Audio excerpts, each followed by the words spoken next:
মই কৈছিলোঁ যে এনেকুৱা অনুষ্ঠানবিলাক আমাৰ সৰ্বাংগ সুন্দৰ হৈছে কলি যুগৰ কাৰণে এটো এটা যজ্ঞ স্বৰূপ হৈছে আৰু এনেকুৱা সৎকৰ্মবিলাকত যিসকল উদ্যোক্তা বা যিসকলে সহযোগিতা আগবঢ়াইছে কেনেধৰণে কায়িক মানসিক বৌদ্ধিক আৰু আৰ্থিক এই কেউটা দিশৰ পৰা ত্যাগ স্বীকাৰ কৰি মই গম পাইছোঁ যে এগৰাকী সম্পাদিকাৰ এই কৰ্মতে আগবাঢ়ি যাওঁতে হঠাৎ বৰষুণত পৰি হাতো ভাগি গৈছে তাৰ মাজেদিও তেখেতে সেৱা আগবঢ়াই আছে এইটো আমি দেখিছোঁ বা আমি শুনিছোঁ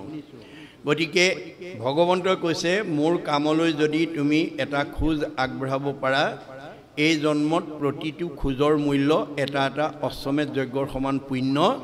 এই জন্মত জমা হ'ব দে মনত ৰাখিব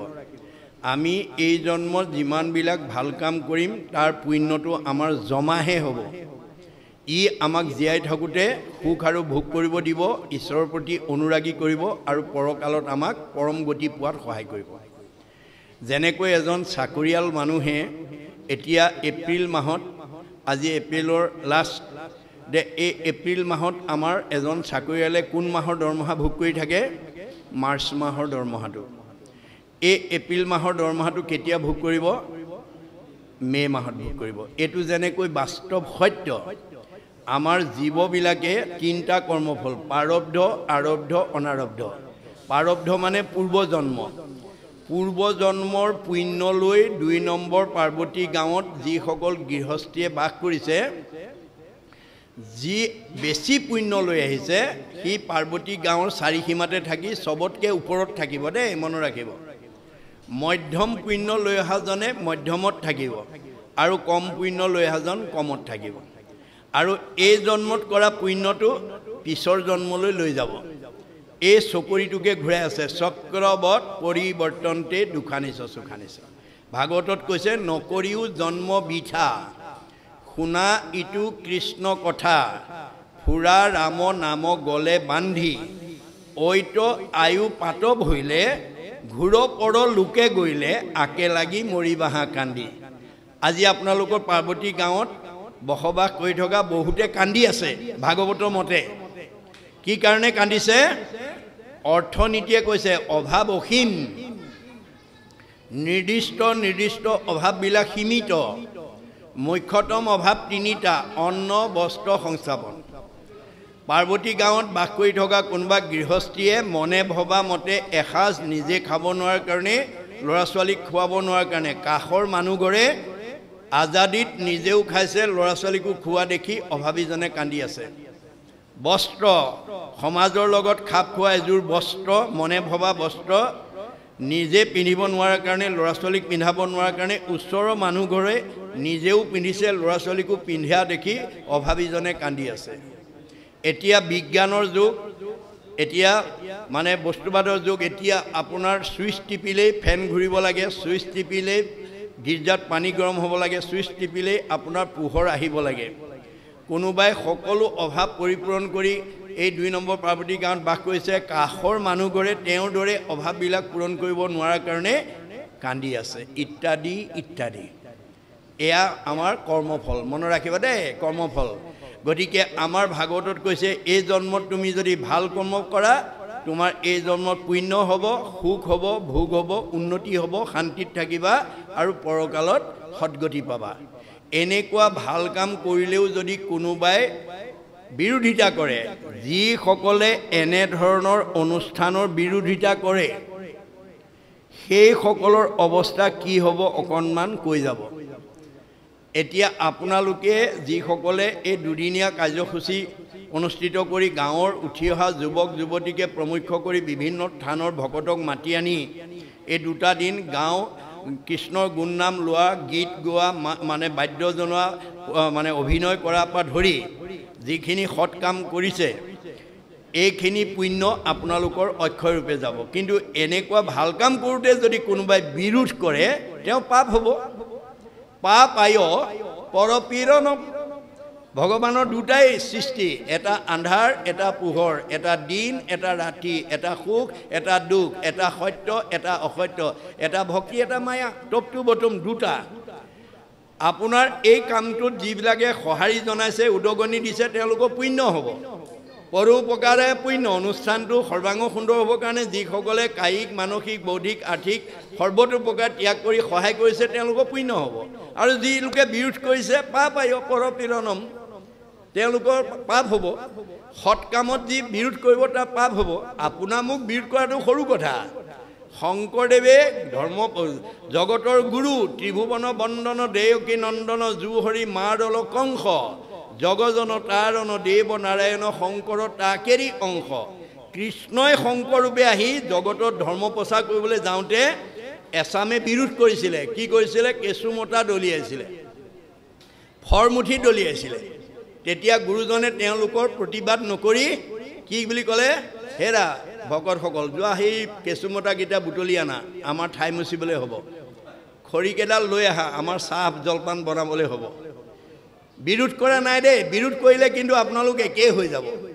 এতিয়া আপোনালোকৰ যিসকলে বিৰোধ কৰিছে আপোনালোকে ঈশ্বৰে আপোনাক সদগতি দিয়ক বুলি কৈ পেলাই এৰি দিব আৰু তাৰ ওপৰত প্ৰতিবাদ নকৰিব দেই প্ৰতিবাদ কৰিলে আপোনাৰ 50-50 হৈ যাব দুইজন সমান অংশীদাৰ হৈ যাব এই তথ্যটো আমাক মানে অৱতাৰী পুৰুষ বুদ্ধদেৱে দেখুৱাই থৈ গৈছে বুদ্ধদেৱে অৱতাৰ লৈ তেওঁ জীৱনৰ মানে জীৱন শৈলী কেনেকৈ আগবঢ়াইছিল নিতৌ ভিক্ষা মাগি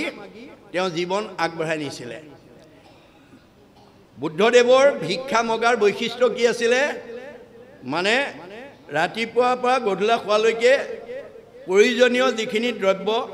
প্ৰয়োজন খাবৰ কাৰণে শুবৰ কাৰণে থাকিবৰ কাৰণে সেই সিমানকেইটা ভিক্ষা পালে আৰু দ্বিতীয় ঘৰলৈ ভিক্ষা মাগিবলৈ নাযায় তাৰমানে দৈনন্দিন জীৱন পৰিচালনা কৰিবৰ কাৰণে যিকেইটা সামগ্ৰী লাগে সেইকেইটা পোৱাৰ পিছত আৰু দ্বিতীয় ঘৰলৈ ভিক্ষা মাগিবলৈ নাযায় এদিন এজন ব্ৰাহ্মণৰ ঘৰত ভিক্ষা মাগিবলৈ গৈ চোতালত থিয় হওঁতেই ব্ৰাহ্মণে বাৰাণ্ডাতে বহি চকীখনত বহি বুদ্ধদেৱৰ ওপৰত কি আক্ষেপ আছিলে এফালৰ পৰা গালি পাৰিবলৈ লাগিলে বুদ্ধদেৱক গালি পাৰি আছে বুদ্ধদেৱে চোতালতে ৰৈ মানে শুনি আছে এওঁ গালি পাৰি আছে এওঁ শুনি আছে উত্তৰ দিয়া নাই দেই প্ৰতিবাদ কৰা নাই আমাৰ বুঢ়াসকলে কয় এখন তাল নাবাজে তাল বজাবলৈ হ'লে দুইখন লগাব লাগিব গতিকে এফালে গালি দি আছে এওঁ শুনি আছে গালি দি দি ব্ৰাহ্মণ ভাগৰি গ'ল আৰু গালি দিবলৈ নাইকিয়া হৈ গ'ল আৰু তেতিয়া মৌনতা অৱলম্বন কৰিছে তেতিয়া বুদ্ধদেৱে বৰ সাৱলীলভাৱে কৈছে দেও আমি এষাৰ ক'ব পাৰোঁনে অঁ কোৱা কি আছে কোৱা বোলে আপোনাৰ ঘৰলৈ অতিথি আহিলে আপুনি সেৱা শুশ্ৰূষা কৰে বোলে অঁ কৰোঁ কিবা দ্ৰব্য থাকিলে খাবলৈ দিয়ে বোলে দিওঁ এই আপুনি দিয়া দ্ৰব্যটো যদি অতিথিয়ে গ্ৰহণ নকৰে আপুনি পেলাই দিবনে ঘৰতে ৰাখিব কিয় পেলাই দিম মোৰ দ্ৰব্য গ্ৰহণ নকৰিলে মোৰ ঘৰতে থাকিব অঁ তেনেহ'লে আপুনি ইমান সময় মোক যিখিনি আতিথ্য কৰিলে মই গ্ৰহণ কৰা নহ'ল আপোনালোকে থাকিলেতো তাৰমানে তুমি যিমানখিনি মোক গালি পাৰিলা মই সেইখিনি গ্ৰহণ কৰা নাই তোমালৈ থাকিলতো শুনাৰ লগে লগে বুদ্ধ মানে ব্ৰাহ্মণ চকীৰ পৰা নামি আহি এওঁ সাধাৰণ পুৰুষ নহয় বুলি চৰণত ধৰি ক্ষমা খুজি দীক্ষা লৈছে বুদ্ধদেৱৰ পৰা দেই এতিয়া আপোনালোকৰ যদি কোনোবাই বিৰোধিতা কৰিছে বুলি আপোনালোকৰ দৃষ্টিগোচৰ হৈছে আপুনি প্ৰতিবাদ নকৰিব বিৰোধিতা কোনে কৰে ভাগৱতত তেওঁ নিজে লিখি থৈ গৈছে পৃথিৱীৰ দুখ কৰিলেও হানি নাই হৰি ভজি বাৰ বাদ কহে সৰ্বদাই আমাৰ সমাজত কিছুমান মানুহ আছে তেওঁ পৃথিৱীৰ ভুল কৰি আছে নিজৰ ফালে নাচায় কোনোবাই ভাল কাম কৰিবলৈ গৈছে তাক কিন্তু বিৰোধিতা কৰে হে নাই তাক বিৰোধিতা কৰে হৰি ভজি বাৰ বাদ কহে সৰ্বদাই তেওঁ নিজে ভুল কৰি আছে লোকৰটোহে দেখিছে নিজৰ ফালে চোৱা নাই সেইকাৰণে গুৰুজনে আমাক আহ্বান জনাইছে হেন জানি মনস্থিৰ কৰা নাৰী নৰ নিন্দিলেও ভকতি নেৰিবা মাধৱৰ কোনোবাই বিৰোধ কৰিছে বুলি অহা বছৰলৈ নপতাকে নাথাকিব দেই আৰু দুগুণ উৎসাহেৰে পাতিব আপোনাৰ পুণ্য হ'ব হে নাই নিন্দিলেও ভকতি নেৰিবা মাধৱৰ কোনোবাই নিন্দা কৰিছে বুলি আপুনি ভক্তি মানে পোহৰ পথ সত্য পথ ভাল পথটো এৰি দিব নেকি নেৰিব এই ধৈৰ্যটো আমাক লাগিব ধৈৰ্যৰ ফল মিঠা বুলি কৈছে দেই ধৈৰ্য ধৰক মানে আমাৰ ধৰ্মৰ 10টা গুণৰ ভিতৰত প্ৰথম গুণটোৰ নাম ধীতি বুলি কৈছে ধীতি ক্ষমা দম অস্তেয় শৌচম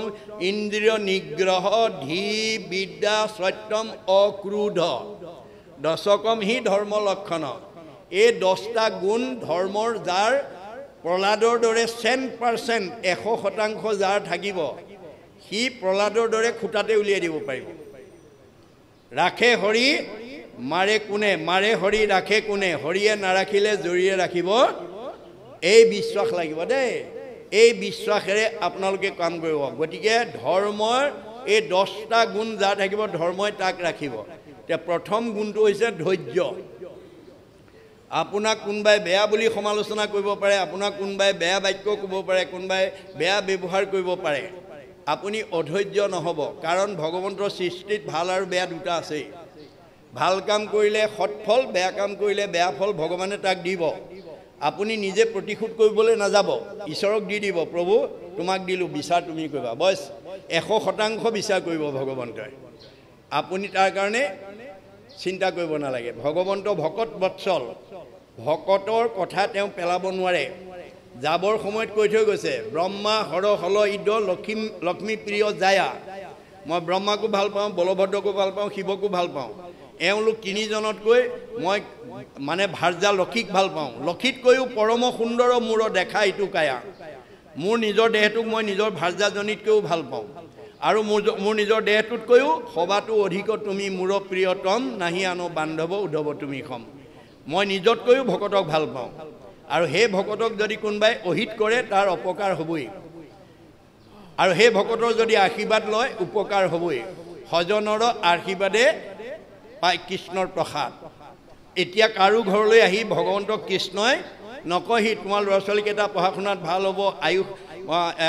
মানে আয়ুষ্মান ভৱ ঘৰখন মিলা প্ৰীতিয়ে থাকক ঘৰখন উন্নতি হ'ব বুলি কৃষ্ণই নকয়হি কোনে ক'ব হৰিৰ মূৰ্তিক হৰি ভক্তক দেখিবা শক্তি অনুৰূপে তাৰ প্ৰীতি আচৰিবা সমস্ত ভূততে আছে ভগৱান সেহি ভাবি সবাকো কৰিবা বহুমান বস ভকতক ভকতেহে ক'বহি অ হৰি অ ৰাম অ হৰি মানে হৰতি পাপ ইতি হৰি এই সমাজখনৰ এই ঘৰখনৰ পৰিয়ালৰ সকলো পাপবিলাক তুমি হৰণ কৰি লৈ যোৱা অ ৰাম ৰাম নামত ৰমণ কৰি চৈতন্য কৰি ৰাখা জীয়া মানুহ কৰি ৰাখা আমাৰ সমাজত এতিয়া মৰা মানুহৰ সংখ্যা বেছি কোনবিলাক মৰা মানুহ সাধুৰ সংগে কৃষ্ণ কথা নুশুনে যি নৰ জীৱন্ততে মৰা সিটো অধম পামৰ কপিলে কৈ গৈছে আজিৰ দৰে ভাল ঠাইলৈ আহি মনত ভাল লগা কথা যি নুশুনে সি বেয়া লগা কথাই শুনিব লাগিব আৰু যাৰ মনটো সদায় বেয়া লাগি থাকে সি জিয়াতে মৰা গতিকে জিয়াতে মৰা মানুহ হৈ যাতে থাকিব লগা নহয় আমি যাতে ভকতৰ অভিশপ্ত হ'ব লগা নহয় ভাল কাম কৰাত সহায় জনাব সঁহাৰি দিব